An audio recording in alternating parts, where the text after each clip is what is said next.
কি? আপনার 2 তলা বিল্ডিং বাড়িতে আছে, এখন 2 তলা বিল্ডিংয়ে আপনি আর আপনার ছেলে, বয়স মিনিমাম 1.5 বছর বা 2 বছর হয়েছে, 2 বছর বয়সের ছেলে। তো আপনার বাচ্চাকে মনে করেন এই 10 বছর পরে আল্লাহ একটা পুত্র ফুটফুটে সুন্দর একটা সন্তান দান দিয়েছেন, নাম রেখেছেন আব্দুল্লাহ। আব্দুল্লাহ আর আপনি একসাথে, মানে বাপ বেটা একসাথে 2 তলা বিল্ডিং এর উপরে, ছাদের উপরে দাঁড়ানো আছেন। তো আপনার বাচ্চাকে আপনি ভালোবাসেন, বাসেন না? তো বাচ্চাকে যখন ভালোবাসেন, বাচ্চা যা চায় আপনি দেওয়ার চেষ্টা করেন। তো এখন হঠাৎ করে আপনার বাচ্চা বলছে, বাবা আমি আপনাকে ভালোবাসি। তো আপনিও আপনার ছেলেকে ভালোবাসেন। তো এখন যদি আপনার ছেলে বলে, বাবা আমি আপনাকে ভালোবাসি, এখন এই 2 তলার বিল্ডিং থেকে আমি লাফ দিতে চাই, নিচে যাব, আপনি কি ওর এই কথা মানবেন? আপনার বাচ্চার কি আবদার মানবেন? কোনো কথা শুনবেন না। তখন যদি বাচ্চা বলে যে আপনি আমাকে কেমন ভালোবাসেন যে আমি ওখানে লাফ দিতে যাচ্ছি, আপনি আমাকে কেন আটকাচ্ছেন? এরপরে যদি বাচ্চা না শোনে তাহলে সেখানে প্রহার করবেন, তার কোনো কথা আপনি মানবেন না। কেন? যে আপনি তার মঙ্গল চান তাই, ভালো চান তাই, এই জন্য তাকে আটকালেন কি না? তো বাচ্চা জানে না ওখান থেকে লাফ দিলে তার ক্ষতিটা কি, এ জ্ঞান তার নাই, আছে নাকি? জ্ঞান না থাকার কারণে সেটা করতে যাচ্ছে। পৃথিবীর মানুষরা অনেক সময় ভুল করে, অন্যায় করে, অত্যাচার করে। কেন জানেন? জ্ঞান, পর্যাপ্ত পরিমাণ জ্ঞান না থাকার কারণে, এলেম না থাকার কারণে এটা করে। তার বাস্তব কি? এই যে মাদ্রাসার, বানাত মাদ্রাসার মেয়েরা এখানে একটা শিক্ষণীয় বিষয় আপনাদের কাছে উপস্থাপন করেছে, আপনাদেরকে ভালো লেগেছে হয়তো দেখলে, এটা জাস্ট আপনাদের সামনে উপস্থাপন করেছে, কিছুক্ষণ পর হয়তো মনে থাকবে না এটি। এখন যে বাচ্চাটা, মজার বিষয় দেখেন এখানে, যে বাচ্চাটা মাদ্রাসায় পড়তেছে এর মাথার থেকে নিচ পর্যন্ত সব জায়গায় হেজাব দিয়ে পরিপূর্ণ করা আছে, চোখটাও পর্যন্ত তার হেজাব দিয়ে আটকানো আছে। ও হলো ছোট বোন। আর ওর বড় বোন যেটা হাই স্কুলে পড়ছে, ওই বড় বোনটার আপনি ওই একই বাড়িতে আপনি যাবেন, ওর মাকে দেখবেন, ওর বড় বোনটাকে দেখবেন, আর এই মেয়েটাকে দেখবেন, 3 জনকে 3 রকম দেখবেন। হাই স্কুলে যে মেয়েটা পড়ছে তার মাথার থেকে পা পর্যন্ত কোনো জায়গায় পর্দার এক বালাই নেই, বংশবালাদ নেই, কিচ্ছু নেই। 2 নম্বর মাকে দেখবেন হাফ পর্দা হাফ খোলা, আর এই মেয়েটাকে দেখবেন পরিপূর্ণ সম্পূর্ণ হেজাবের ভিতরে আছে। ওই সময় ওই বোনটা বলবে, আমার এই বোনটা মাদ্রাসায় পড়ে। তার মানে সবার একটা ট্রেডিশন হয়ে গেল, সবার একটা চিন্তা হলো এই যে মাদ্রাসায় যে মেয়েগুলা পড়বে ওরাই কেবল পর্দা করবে, আর যারা মাদ্রাসায় পড়বে না ওদের কোনো পর্দা নাই। এরকম একটা চিন্তা না আমাদের? মানে আমরা কত বড় নালায়েক, আমরা কত বড় বোকার স্বর্গে বাস করছি। যে বাচ্চারা মাদ্রাসায় পড়বে কেবল ওর প্রতি হুকুম আছে শরিয়াতের, আর যারা মাদ্রাসায় পড়েনি ওদের কোনো হুকুম নাই। এই যে আমাদের ভিতরে এই যে ট্র্যাডিশনটা, এর কারণ হলো জ্ঞান না থাকার কারণে। বলুন তো কি না থাকার কারণে? জ্ঞান একটা মারাত্মক জিনিস। এবার আসেন, জ্ঞান সমাজে কি পরিমাণ প্রয়োজন, যেহেতু মাদ্রাসা সেটাকে কেন্দ্রিক করে আপনাদেরকে বলে যাচ্ছি। সূরা বুরুজ, সূরা বুরুজের শানে নজুল হলো এটি। তদানীন্তন সময় বিশ্বনবী পৃথিবীতে আসি নাই, এমন এক ঘটনা পৃথিবীতে ঘটে গিয়েছে, সেইটাকে শিক্ষা দেওয়ার জন্য আল্লাহ কোরআন আল কারীমে রাসূলের মাধ্যমে আমাদের কাছে উপস্থাপন করলেন। জ্ঞান কি জিনিস একটু দেখেন। যার কাছে জ্ঞান আছে, জ্ঞান এমন একটা পাওয়ার জিনিস। এই যে আলেম ব্যক্তি এখানে বসে আছেন, আপনি মাদ্রাসার শিক্ষক, এই যে আলেম ব্যক্তি, আলেমের কত দাম দেখেন। একজন আলেম ব্যক্তি রাত্রে উজু তৈরি করে ঘুমালো, আর সাধারণ একজন মাটি কাটা আবেদ ব্যক্তি সারা রাত ইবাদত বন্দেগী করেছে উজু তৈরি করে মসজিদের ভিতরে, আর উনি মসজিদে ঘুমালেন, সারা রাত ঘুমালেন। আর একজন ব্যক্তি সারা রাত ইবাদত করলেন। দুটোকে সমন্বয় করে কম্পেয়ার করে এখানে দেখা গিয়েছে সারা রাত আবেদ ব্যক্তি, যার ভিতরে কোনো এলেম নেই, জ্ঞান নেই, শুধু নামাজই পড়লেন, সালাত আদায় করলেন, সারা রাত নামাজ আদায় করে যে পরিমাণ নেকি পেয়েছে, একজন আলেম ব্যক্তি সারা রাত ঘুমালেন, ওর চাইতে আলেমের ঘুমটা আল্লাহর দরবারে বেশি দামি হয়েছে। জ্ঞান এমন জিনিস আমার ভাইরা, শহীদের রক্ত আর আলেমের কলম, আলেমের কলমের লিখনি শহীদের রক্তের চাইতে আলেমের কলমের মর্যাদা আল্লাহ বেশি দিয়েছেন। সুবহানাল্লাহ বললেন না? আমার ভাইরা এবার দেখেন জ্ঞানটা কি জিনিস, আর জ্ঞানের প্রভাবটা দেখেন। তদানীন্তন সময় একজন বাদশা ছিলেন, ওই বাদশার দরবারে একজন পাদ্রী ছিলেন, জাদুকর, যার ভিতরে বিভিন্ন শ্রেণীর জাদুবিদ্যা থাকতো। জাদু আছে না, দেখবেন কালো জাদু আছে না নাই? ট্রেনের ভিতরে দেখবেন 7 দিনে বশীকরণ করা হচ্ছে। মেয়ে কথা শোনে না, ছেলে কথা শোনে না, বৌমা কথা শোনে না, 7 দিনে ফলাফল। এরম আছে না নাই? জাদুর কবলে কারা পড়ছে না আমি জানি না, তবে যে ব্যক্তি জাদুবিদ্যা বিশ্বাস করবে, জাদু ব্যক্তির কাছে যাবে, শুনে নিন কথাটা, ওই ব্যক্তি এতটা পাপ করেছে যে মুহাম্মদ সাল্লাল্লাহু আলাইহি ওয়াসাল্লামের প্রতি যে কোরআন আল কারীম নাজিল হয়েছে ওটা অস্বীকার করেছে। কোনো ব্যক্তি যদি জাদুকরের কাছে যায় তাহলে মুহাম্মদ সাল্লাল্লাহু আলাইহি ওয়াসাল্লামের প্রতি যে কোরআন নাজিল হয়েছে ও ব্যক্তি অস্বীকার করেছে। যে ব্যক্তি জাদুকরের কাছে যাওয়ার পরে কোনো জিনিস জিজ্ঞেস করবে বা এটা হারাই গিয়েছে ওটা কোথায় গিয়েছে একটু আপনি বলেন তো দেখে, লোকটার সাথে সাথে কুফরি করেছে, ওর ঈমান নাই, আর বেঈমান হয়ে গেল ওই ব্যক্তি। সুতরাং যারা 18-19 বছর বয়স এই সময় ছেলেদের বেশি অন্যায় হয়ে যায়, বুঝতে পারেন এরা, মেহেরবানি করে খবরদার কোনোদিন কোনো সময়ের জন্য জানতে শরীরে কোনোদিন জাদুবিদ্যার কাছে যাবেন না, জাদুকরের কাছে যাবেন না। মনে থাকবো তো ইনশাল্লাহ। এবার আসেন, সেই সময় যিনি জাদুবিদ্যা জানতেন বাদশাকে ডেকে বললেন, গো বাদশা, আমার তো বয়স অনেক হয়ে গিয়েছে, বেশি দিন বাঁচবো না, আর আপনি আমাকে রাষ্ট্রীয়ভাবে এমন একটা ছেলেকে নিযুক্ত করুন যিনি আমার কাছ থেকে এই জাদুবিদ্যা গ্রহণ করতে পারে, এই জাদুবিদ্যার মাধ্যমে আপনার আবার নতুন করে আপনার কাজে লাগতে পারবে, আপনার উপকার আসবে, এমন একজন ছেলেকে আপনি নিয়োগ দেন। রাষ্ট্রীয়ভাবে এমন একজন বালককে নির্ধারণ করা হয়েছে, একবার শুনলে মুখস্থ হয়ে যায়, এমন ব্রিলিয়ান, এমন ভালো ছেলে, এমন মেধাবী ছাত্র। আর আমাদের ভিতরে দেখবেন মাদ্রাসায় দেয়, আমরা তো মাদ্রাসার লাইনে আমরা জানি, আমারও মাদ্রাসা আছে, মাদ্রাসায় আসে এমন ছেলে 8 গ্রামের মেম্বার বিচার করে যার পারনা ওরে মাদ্রাসায় দেয়, আর যার ব্রেন ভালো ওরে দেয় হাই স্কুলে, ওরে দেয় ইংলিশ মিডিয়ামে, যাতে চোর হতে পারে, ডাকাত হতে পারে, ও ইঞ্জিনিয়ার হতে পারে, ইঞ্জিনিয়ার হলে তো বড় ডাকাত হয়। যে ব্যক্তি ইঞ্জিনিয়ার হলো, ইঞ্জিনিয়ার হয়েছে যেই জ্ঞান নিয়ে, কোরআন আল কারীমের জ্ঞান নিয়ে, হাদিসের জ্ঞান নিয়ে ইঞ্জিনিয়ার হওয়া যায় না। ওই ব্যক্তি আমেরিকা, ব্রিটেন আর নন মুসলিম রাষ্ট্রের যেই ইঞ্জিনিয়ার হলো, যে জ্ঞান নিয়ে, ওর জ্ঞানের প্রভাবটা দেখেন। এইখানে যখন রোডের স্যাংশন হবে 100 কোটি টাকা, ইঞ্জিনিয়ার কাছে যখন ম্যাপ নিতে আপনি যাবেন, ওই সময় 100 কোটি টাকার ভিতরে কলম দিয়ে আপনাকে এমন কলমের মার মেরে দিবে, কলমের মার 2টা খোসা মেরে ওই এমন এক শিক্ষা নিয়েছে, ওই শিক্ষার ভিতরে 3 থেকে 4 কোটি টাকা ওই ম্যাপের ভিতরে কখন ওর পেটের ভিতরে আসবে কেউ বুঝতে পারবে না। এর নাম ইঞ্জিনিয়ার। এর নাম কি? এর নাম হলো ইঞ্জিনিয়ার।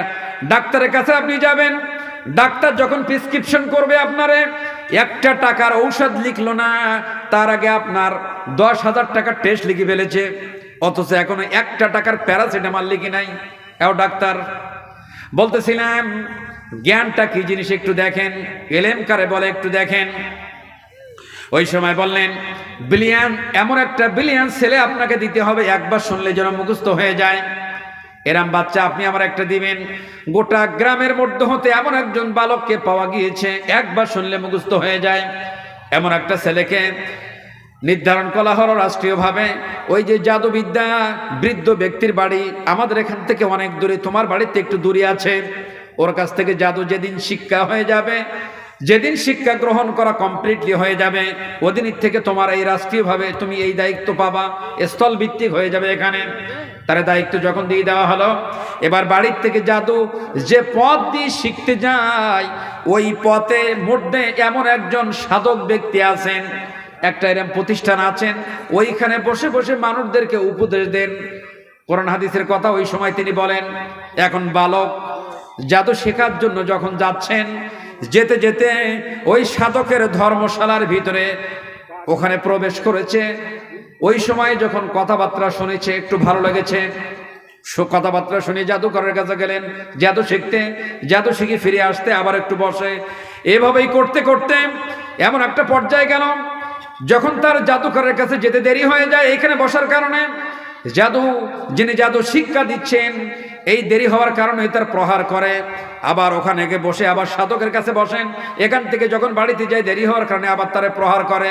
তখন বালকটি এসে যেই ব্যক্তির কাছে যিনি দাওয়াত প্রদান করতেছিলেন, ধর্মযাজক, ওনাকে এসে বললেন, মুহতারাম অথবা হজরত অথবা শায়েক অথবা ওস্তাদজি, আপনার এইখানে বসার পরে যে একটা টাইম ব্যয় হয়েছে, এই টাইম ব্যয় হওয়ার কারণে বাড়ির থেকে প্রহার করা হয়েছে। জাদুবিদ্যা যার কাছে শিক্ষা গ্রহণ করেছি উনিও আমাকে প্রহার করেছে, একটু হেকমত দেন, আপনি আমার বুদ্ধি দেন। এবার বললেন, যদি জাদুবিদ্যা বলে দেরি কেন হলে বলবে বাড়ির থেকে দেরি হয়েছে, বাড়ি যদি জিজ্ঞেস করে কারণ দেরি কেন হয়েছে বলবে জাদুবিদ্যা দিতে দেরি হয়েছে, এই কারণে তুমি এভাবেই বলবে। আমার ভাইরা, এভাবেই কিছুদিন চলতে চলতে তার অন্তরের ভিতরে একটা ফাটল সৃষ্টি হলো, একটা কৌতূহল জাগলো। একদিকে জাদুবিদ্যা শিখি, আরেকদিকে ধর্ম শিখতেছি। এখন ধর্ম শেখার জন্য আমাকে নিয়োগ দেওয়া হয় নাই, জাদুবিদ্যা শেখার জন্য নিয়োগ দেওয়া হয়েছে, কিন্তু দুটোর ভিতরে কোনটা রাইট আর কোনটা ভুল জানবো কেমনে আমি? জানার তো একটা উপায় আছে। এখন তার ভিতরে বিরাট এক সংকল্প বেঁধে গেল যে কোনটা ঠিক আর কোনটা ভুল আল্লাহ আমি জানবো কেমনে। এইভাবে দ্বিধাদ্বন্দ্ব করতে করতে হঠাৎ করে যে পথ দিয়ে তিনি জাদু শিখতে যান, ওই প্রতিমধ্যে তাফসীর ইবনে কাসিরের ভিতরে এসেছেন এমন একটা বিরাট দস্যু সেখানে বসে আছেন। প্রতিমধ্যে বসে থাকার কারণে দুই সাইডের মানুষরা চলাচল করতে পারছে না।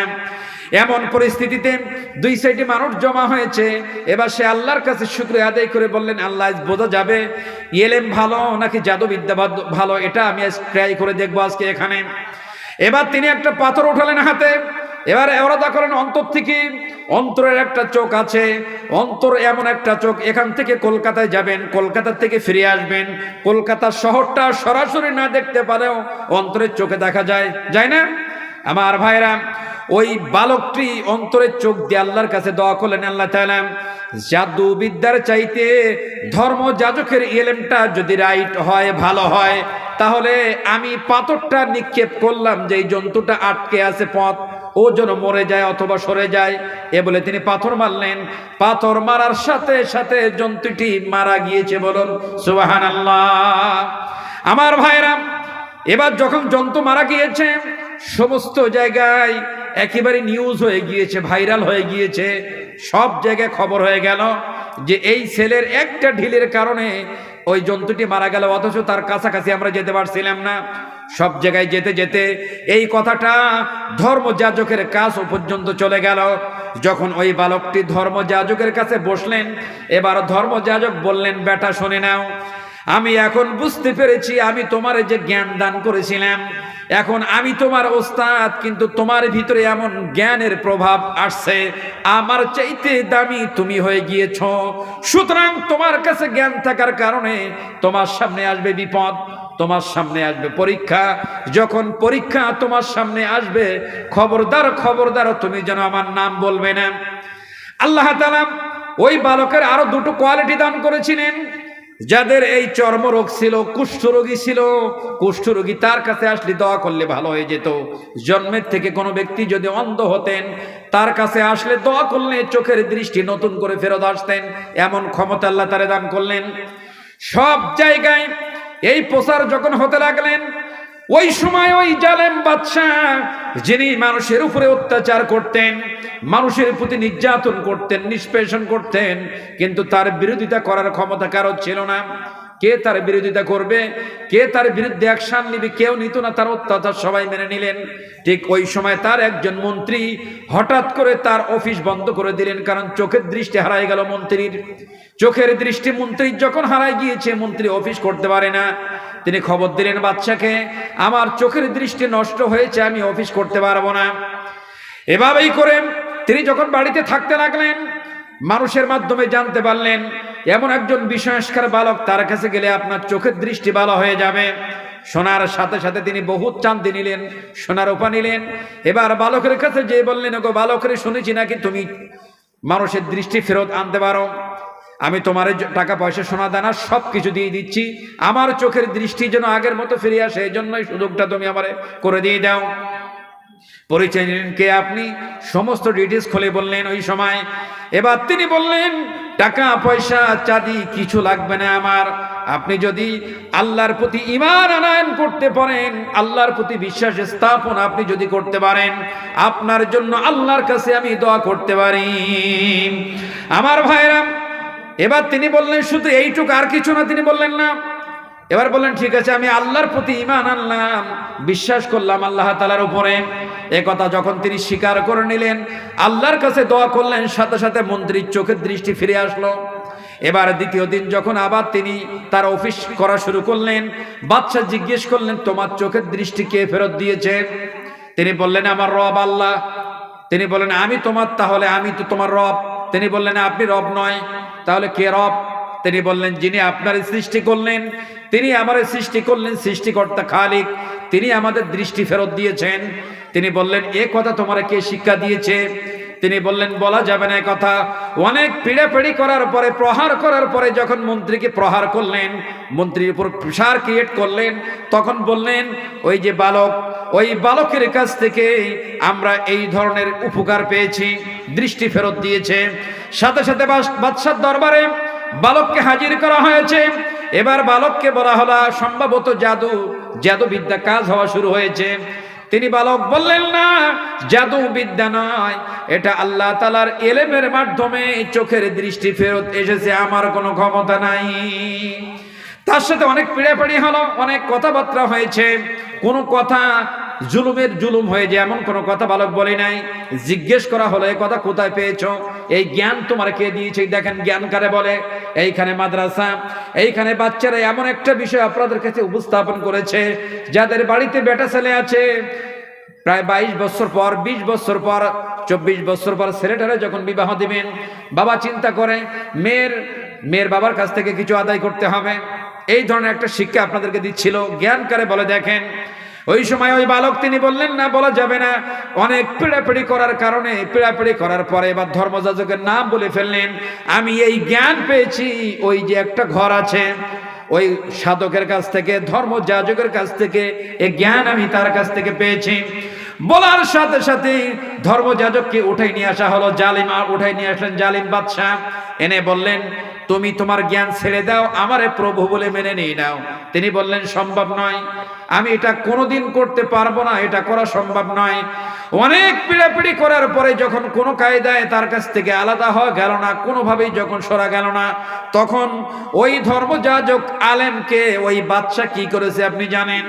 ওই বাদশা ওই আলেম ব্যক্তিকে, একেবারে জিন্দা ব্যক্তিকে একেবারে করাত দিয়ে চিরে আলাদা করে ফেলেছে।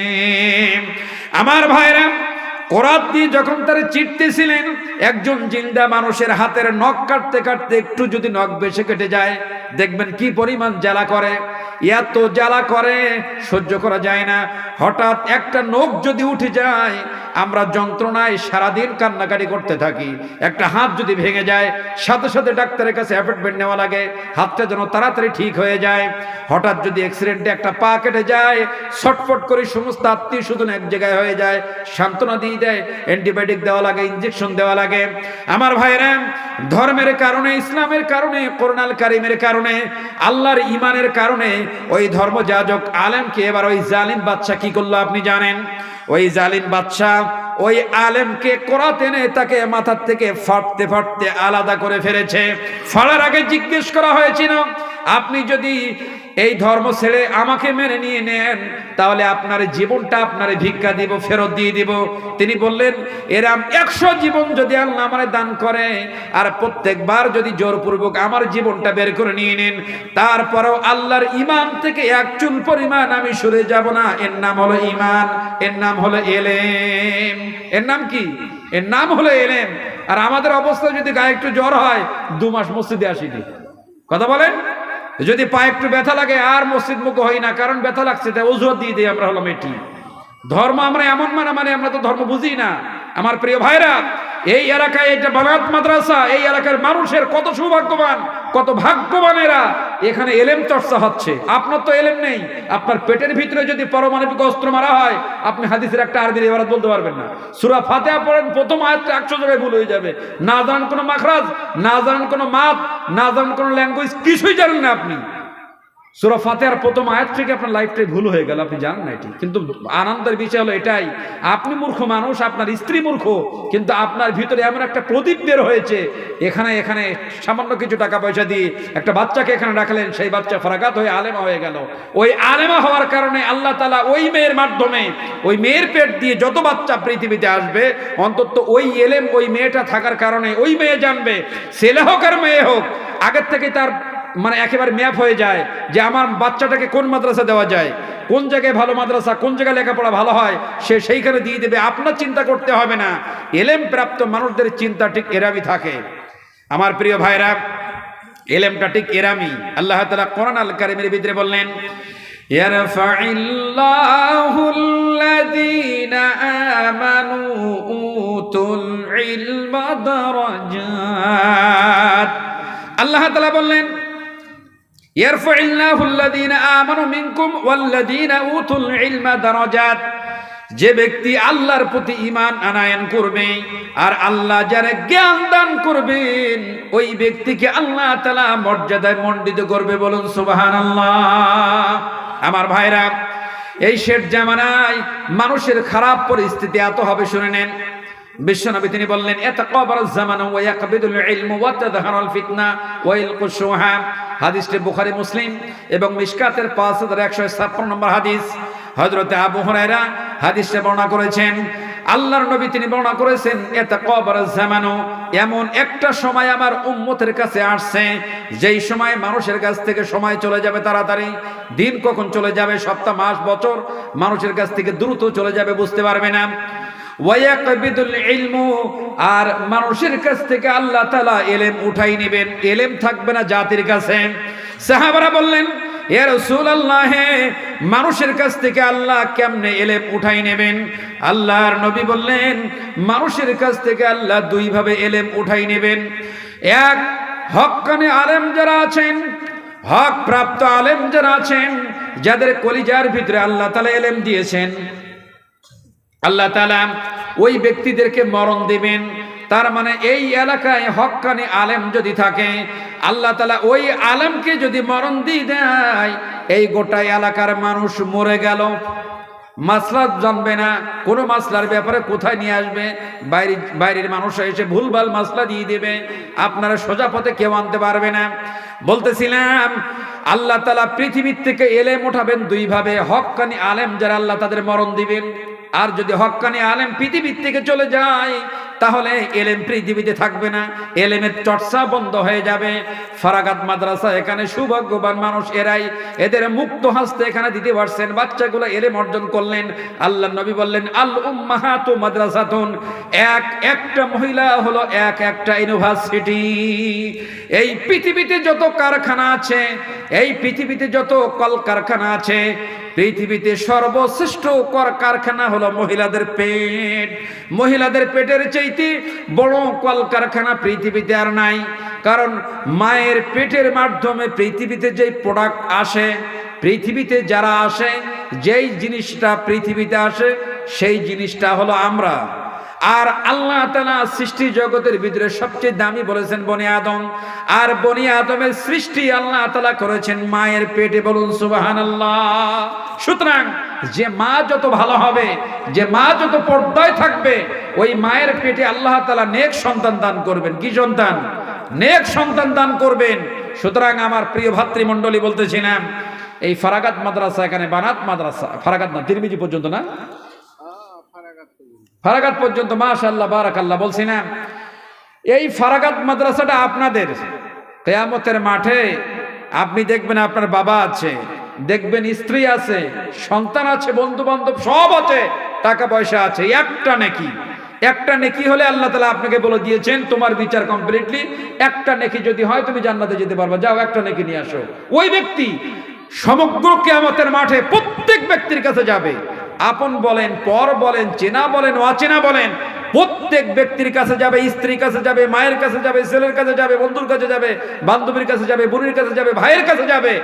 একজন ব্যক্তি সামান্য একটা নেকি দিবে না, কেউ চিনবে না আপনারে, টোটাল দিবে না। সেই কঠিন মুসিবতে আল্লাহ তাআলা আপনাকে বাঁচাবেন যে জিনিস দিয়ে। দুটো জিনিস আপনার পক্ষে আল্লাহর দরবারে সুপারিশ করবে, সেটি হলো একটা কোরআন আল কারীম। একটা কি? কোরআন আল কারীম। সুতরাং এখানে কোরআন পড়ানো হয় বাচ্চাদেরকে। মেহেরবানি করে আপনার মুক্ত হস্তে যে দান তো আমরা তথাকথিত করেছি। আমরা সাধারণত জানি যে দান করলে সম্পদ কমে যায়, এটা জানি না আমরা। সম্পদের থেকে হ্রাস পায়, আমরা এটি জানি। কিন্তু দান করলে সম্পদ বাড়ে, আপনি কি জানেন? অতর্কিত বিপদ কখন, কোন সময়, কোন ব্যক্তির প্রতি আল্লাহ তাআলার পক্ষ থেকে আসবে কেউ জানে না। এটি আল্লাহ তাআলা বলেন, ওমা তাদরি নাফসুম বিআইয়ি আরদিন তামুত। কোন জমিনে, কোন অবস্থায় একজন মানুষকে আমি আল্লাহ মেরে দিব, মানুষ জানে না। কিন্তু একজন ব্যক্তি পথ চলতে চলতে অতর্কিত বিপদ থেকে আল্লাহ মুক্তি দান করেন সাধারণ দানে। বলুন তো কিসে? সাধারণ দানে। এই ফারাগাত মাদ্রাসা, আমার প্রিয় ভাইরা, এখানে আপনার মেয়েরা পড়ে, এখানে আপনার ভাইয়ের মেয়ে পড়ে, গ্রামবাসী পড়ে, এতিম বাচ্চা পড়ে। এই বাচ্চাগুলো ইলম অর্জন করে পৃথিবীর যে প্রান্তে যাবে, যতগুলো বাচ্চাকে তিনি ইলম শিক্ষা প্রদান করবে, যতগুলো মাদ্রাসায় তারা দার্স দিবেন, বাচ্চাদেরকে দিন শিক্ষা প্রদান করবেন, একটা সদকায়ে জারিয়া আমল, একটা নেকি আপনার আমল নামায় অটোমেটিকলি চলে আসবে। সুতরাং এই প্রতিষ্ঠানটা কিয়ামত পর্যন্ত জারি থাক, আমরা চাই কি চাই না? কথা বলেন, আমরা চাই কি চাই না? এখন আমি আপনাদেরকে মেহেরবানি করে বলছি, আপনাদের টাকা পয়সা দেওয়ার কারণে মাদ্রাসায় পর্যন্ত মেহেরবানি করে আমার প্রিয় ভাইরা, যেহেতু এটা একটা ফারাকাত মাদ্রাসা, এটা একটা বানাত মাদ্রাসা, এটা একটা মানুষের দান দক্ষিণের মাদ্রাসা, এখানে যদি সরকারি কোনো বিরাট লেভেলের এখানে কোটি কোটি টাকা আসতো, হয়তো শুধু তাবলিগ জালসা দিলে হয়ে যেত। কিন্তু আসলে জালসার যে সাজাতে পারছি না, আপনাদের কাছে কিছু চাওয়া পাওয়া আছে। আমি মোসাবির মানুষ, আপনাদের খেদমতে এসেছি, আর আসতে কখনো পারবো কিনা জানি না। আপনার পিতা মাতার জন্য মেহেরবানি করে, কি নাম আপনার? আতাউর রহমান। 1000 টাকা দিলেন, 800 টাকা বাকি। আতাউর রহমান ভাই 1000 টাকা দিয়েছেন, 200 টাকা নগদ, 800 টাকা বাকি। আল্লাহ তাআলা আতাউর রহমান ভাই নগদ 200 টাকা